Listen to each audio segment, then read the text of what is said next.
Welcome back to another episode of Believe in TCU. I'm Zion Trammell here with my co-host Seth Dowdle.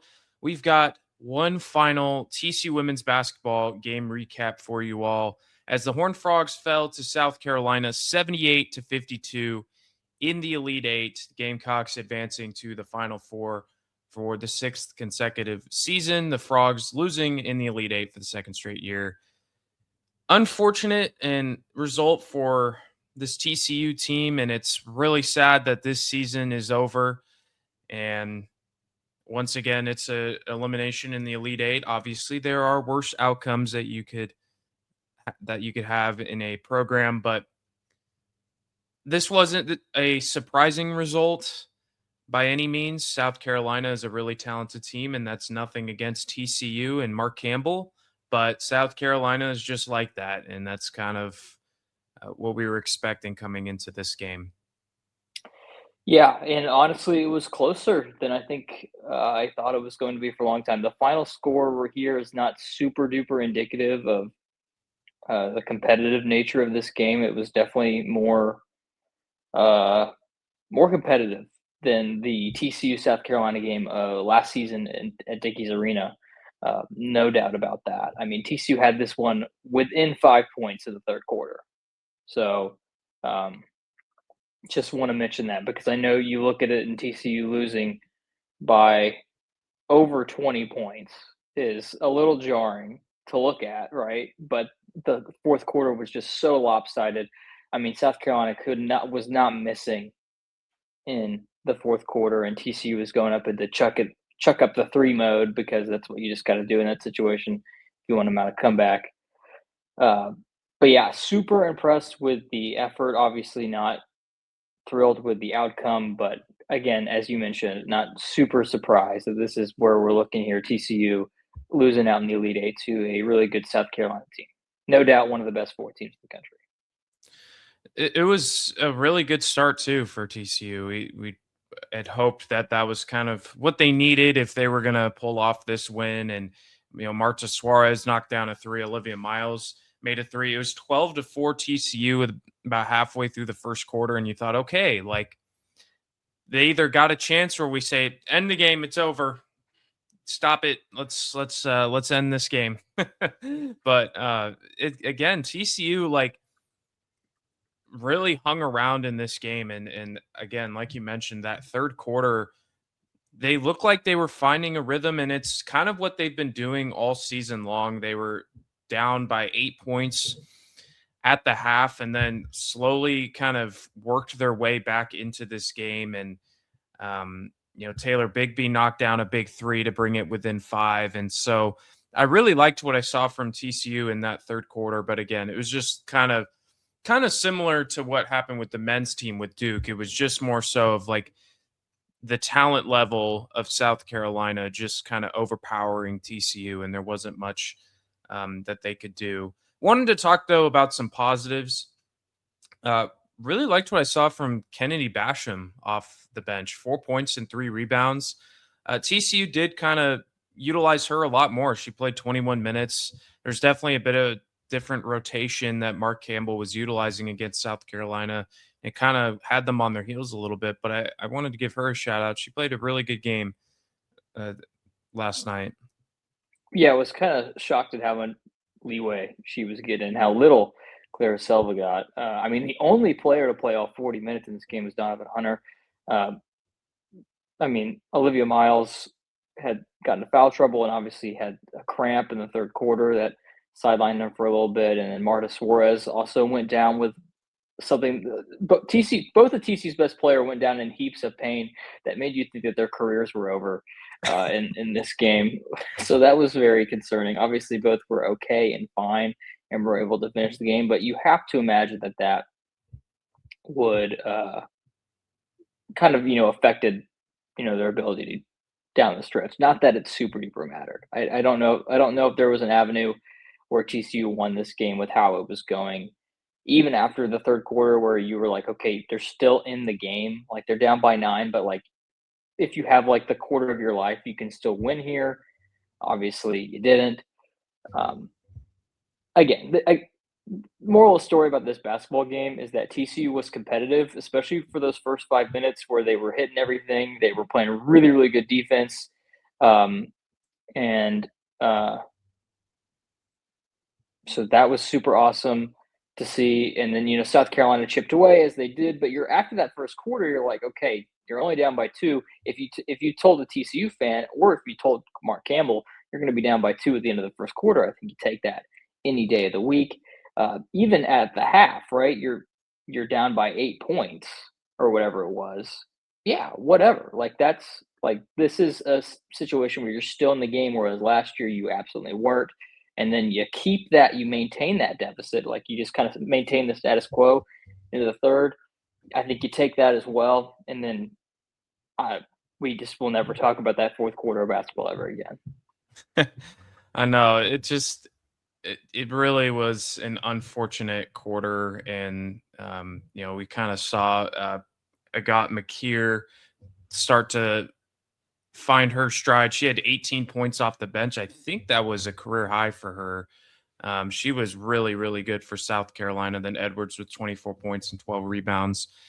Uh, they've just got some really, really talented players, and not that TCU doesn't. Obviously, they do, but it's really tough to stop. And Dawn Staley has been on this stage year after year after year, and it's if you're gonna you got to slay the beast, and that's just was a really tall task for TCU. But yeah, I think the Olivia Miles thing, that injury scare was absolutely terrifying. I don't know about you. I thought she tore her Achilles. I thought she grabbed it immediately as soon as she hit the floor, and then she started to go, I think, towards the locker room, and then fell down again. I was like, oh no. I mean, not just for TCU's sake, but like for her draft status, that would have just been an awful injury to have, right? Just weeks before the biggest moment of her life, getting drafted. So really glad that she's okay, and it was just a cramp. She ended with 18 points, 3 rebounds, 6 assists. Wasn't the most efficient night for her, but I think you were just asking for a, too much, I think, from Olivia Miles and Marta Suarez. Not that they couldn't handle it, but you're asking a lot from them on the offensive end, and then to hold up on the defensive end as well. It was just going to have to be a perfect game for TCU to somehow find a way to beat South Carolina. And they didn't get it. And Yeah. so then you also needed South Carolina to poop the poop their pants a little bit. Yeah, and I think TCU, like, they had a lot of energy in that first quarter and that second quarter, and it kind of ran out there at the end. Another shout out as well, Donovan Hunter, 9 points, 4 rebounds, 2 blocks. Obviously, someone we were talking about that needed to step up. She had a pretty good game as well, knocked down a three, but and then Taylor Bigby also knocked down a couple threes. Yeah, I was overall, right. Like, it's impressed by the effort by the individuals. Yeah, I don't think anyone particularly played a bad basketball game. I mean, maybe in the fourth quarter, everything was falling apart, but I thought that everyone gave their A effort. But sometimes when you're playing a team like South Carolina, your A effort still ends in a loss. Yeah. It's heartbreaking. I really feel for these players. They play such a long season, right? And you end up really close to getting to the Final Four, and maybe even getting to the national championship game, and it comes up short in the Elite Eight. I am not at all disappointed by the outcome of this season or the way things went. It was a tremendous season once again for Mark Campbell. Olivia Miles had a really cool response after the loss, just talking about how special TCU is, and she kind of found her love for the game of basketball once again, and that was eerily similar to what Haley Van Lith said last year. Is that she also found her love for the game of basketball once again with Mark Campbell and TCU, and there's no doubt about it that he is building a strong foundation and a legitimate program here with TC women's basketball. This isn't just a fluke. This is a program that is built to win now and in the future as well. As so long as he can continue to cook in the transfer portal and bring in good recruits. Yeah, I think like the pitch right now that he has is a pretty good one. Is, hey, come build your draft stock here to transfers, particularly.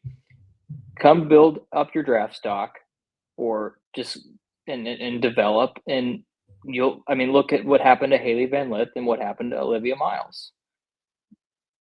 They could have, as they were, gone into the WNBA draft and probably would have been picked pretty high, but Olivia Miles especially, right? But she didn't have the year that she wanted to at Notre Dame last year, and then she comes back to college and goes to TCU and has her best season in college ever, and she's going to be a top 5 pick, top 3 pick in this upcoming draft. That's the pitch, right? If you're Mark Campbell to others. The thing that's going to really put this program over the edge, I think, like because the breakthrough is coming and hopefully very soon, uh, is you continue to do that in the portal. Like he's been a wizard in working the transfer portal in his 3 years at TCU. Now it's time to really hone in on the wonderful talent that is in the DFW area or just in Texas in general. Because if you can do that and also get those high end transfers in, you could build one of the best teams in the country. No doubt about it. Yeah, he's kind of gone out of the country really to bring in like sort of top recruits. I think um, Sarah Portlock, Clara Bielefeld, I believe they came from. I'm not sure exactly where exactly, but their top incoming recruit Jesse May Halls from Australia. That's kind of where Mark Campbell's gone, and it would be ideal just to kind of look within DFW and identify talent there. Like you mentioned, there's plenty of it. And so that's kind of where you start to build stability is to get these top high school players and get them to buy into the program instead of having to get these 1 year rentals. And while that is certainly important, you have to have those kind of players to establish consistency for years to come. You have to be able to find that. Yeah, and I think that that is possible. And again, the breakthrough is coming soon. Would have loved for it to be this season. Would have loved for it to be last season. But there's going to come a point where the Frogs are going to be too much to contain for just the Elite Eight. Hopefully, if Mark Campbell sticks around and continues to build what he's building right now. So I think overall, right, like we can talk about the loss. It's disappointing, but the future's bright. Uh, we're very optimistic about the future of TCU women's basketball. Um, not saying that they're going to win a national championship in the next 5 years, but hey, like I anticipate that there will be a deeper run in the tournament than this at some point while Mark Campbell is here. And imagine that, right? Like a deeper run than the Elite Eight, getting to the Final Four, maybe the national championship. That would be really, really sweet. Regardless, I think it's important to kind of and I'm sure a lot of TCU fans are doing this just to recognize how cool these last 2 seasons have been, right? 2 Big 12 championships, deep runs in the tournament. It's never been done in TCU basketball history. So what you're witnessing is something that a TCU fan has never been able to see in their life. So it's really, really cool to be able to witness that. Seth, I wanted to talk a little bit about the women's tournament as a whole because obviously this tournament has picked up a lot of steam since Caitlin Clark and in Iowa, and then taking on Angel Reese and LSU and Paige Beckers and all these other players in college basketball that have kind of gotten more eyes on this tournament, and it's been really fun to watch. This year has kind of been a dominant run from the one seeds. In fact, it's the second year in a row that the Final Four features the same 4 teams, and they're all one seeds: UConn, South Carolina, UCLA, and Texas. It's not the flex. It was what you said before we started recording. It's not the flex that they think that some people think it is, that, oh, look, it's the same 4 teams in the Final Four. I think it's been kind of, and obviously it's great for those schools and those fan bases. I'm not taking anything away from them. They've earned it. They've got incredible players and incredible programs. But I think that's kind of the next development is seeing other teams kind of take that step and be able to compete with these top teams in women's college basketball. Yeah, I'm gonna try be as generous as possible here. This year's women's tournament has been not entertaining to watch. Like, yes, TCU was fun. Like, that was fun. TCU played actually some good games. Like, ironically, the game against Washington in overtime was good, and the Virginia game had some moments. In fact, I think the most entertaining part of the bracket was like the TCU Iowa section of the bracket, where Virginia pulled off that upset against Iowa in the round of 32. My mic got muted. Sorry. So that's like the fun part of the bracket, but like everything else, like I'm just trying. Like, I mean, the one There, seed completely just yeah. killed everybody in their path. It was not entertaining to watch any game that they were in for the most part, right? Like it was even I remember watching the TCU Virginia game and the broadcast was really hyping up the UConn Notre Dame Elite Eight game, talking about how that's going to be a really good matchup between two rivals. And I was like, yeah, I maybe, but like also at the same time, the spread of that game is like 20 points, Yeah. and UConn won by 18. And so, like, was there ever a universe where UConn was going to lose that game? I don't really think so. I don't think there was either. Just looking through the first round of the tournament, I believe, let's see, there is about 5 of the 32 games that saw a final score like the margin under 10 points, like a single score game between or 9 or fewer margin of defeat. There's about 4 to 5 games in the first round. I will say the Duke LSU game was entertaining, which saw Duke hit a game winner with a couple seconds left. Ole Miss, Minnesota came down to the wire. But other than that, you're right. It was kind of just TCU's side where there was an upset of a 10 seed beating a 7. And then And a 10 beating a 2. that was impressive. The win over Iowa was impressive, and then they kind of hung around with TCU, and then yeah, the Washington game was entertaining. So yeah, I mean the one seeds absolutely steamrolled everybody. Yeah, If you and I look at don't the want to. I don't want to say that there was not entertaining games because absolutely was. And like last year, right, the one seeds all made the Final Four, but it felt a lot more competitive en route. Like UCLA only beat LSU by 7 points in the Elite Eight. South Carolina won by 4 over Duke. Texas TCU was very competitive throughout that entire game. There was a universe where TCU could have won against the Longhorns there. And what's ironic is it was actually the Final Four in the national championship games last year that were completely uncompetitive. UConn won by 30 points, over 30 points against UCLA in the Final Four, and then South Carolina won almost by 20 before UConn crushed South Carolina in the national championship game. And so now we get to this point of the season where you get those same 4 teams and their paths in the Elite Eight were just, it was just total. There was not a final score within single digits in the Elite Eight. The Texas Michigan game, like a 1-2 being that score is just insane to me.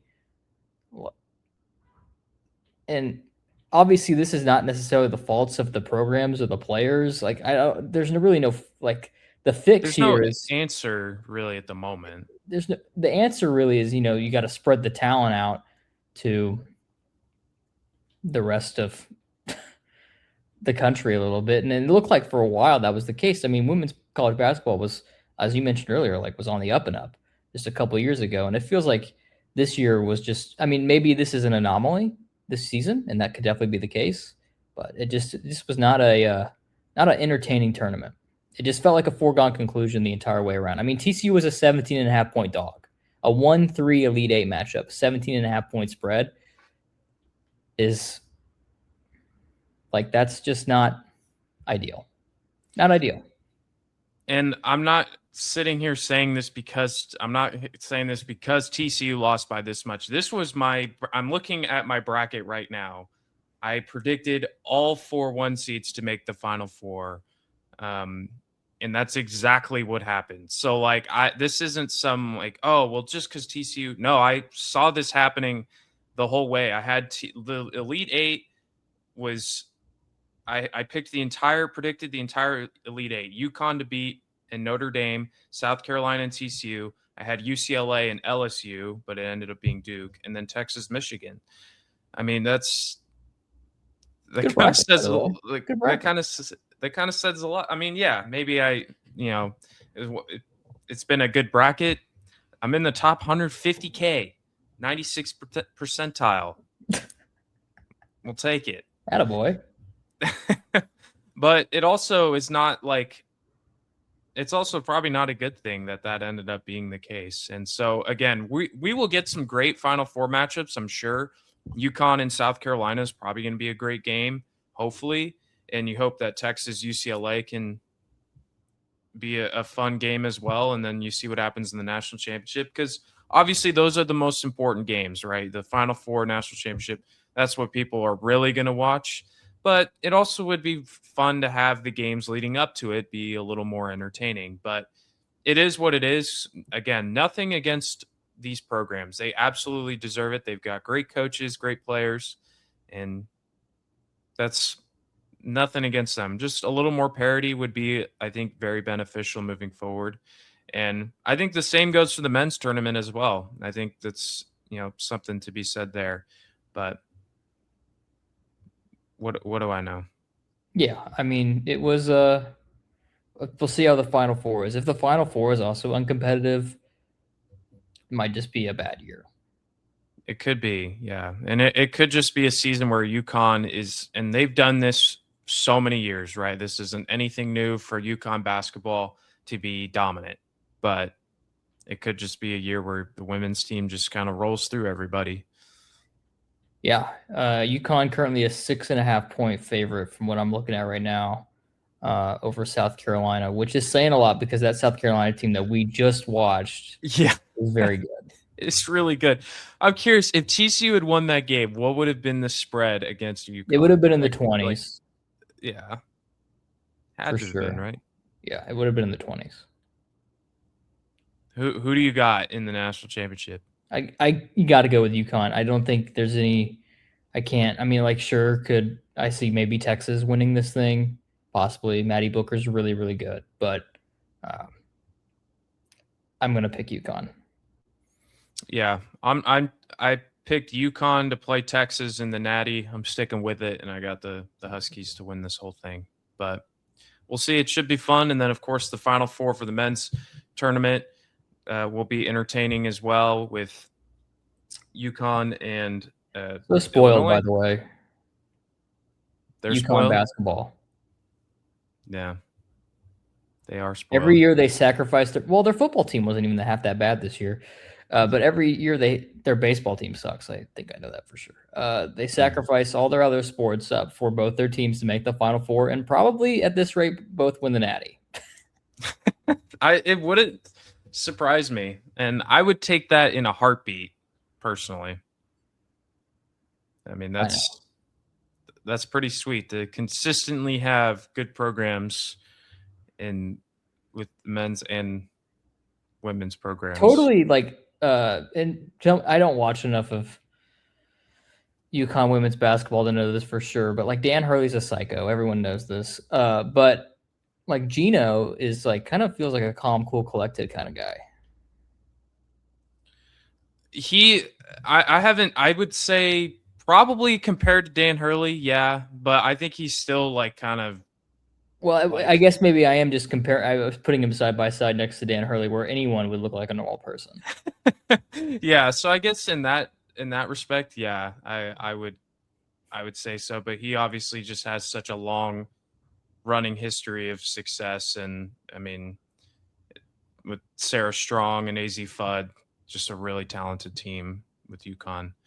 Um, but anyways, we ended up starting talking about UConn more than TCU there. But great season for the Frogs. Any final thoughts from this game or just in general?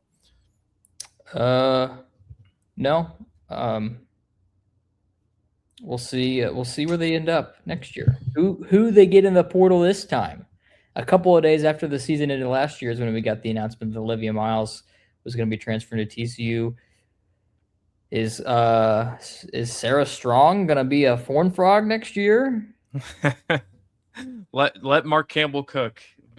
Build him a statue. He's a wizard, and I'm sure he'll do some really good stuff in the transfer portal. We'll talk about all of that as well as the men's team as well, what they're cooking in the portal. And again, it's was a tremendous season for both programs. One of the best years in TCU basketball history for both the men's and women's teams. But that'll wrap things up here for this episode of Believe in TCU. You can subscribe to our YouTube page or listen to us wherever you get your podcasts, all at Believe in TCU. So for Seth Dowdle, I'm Zion Trammell. Thank you all for tuning in. We'll see you guys next time. And as always, go Frogs.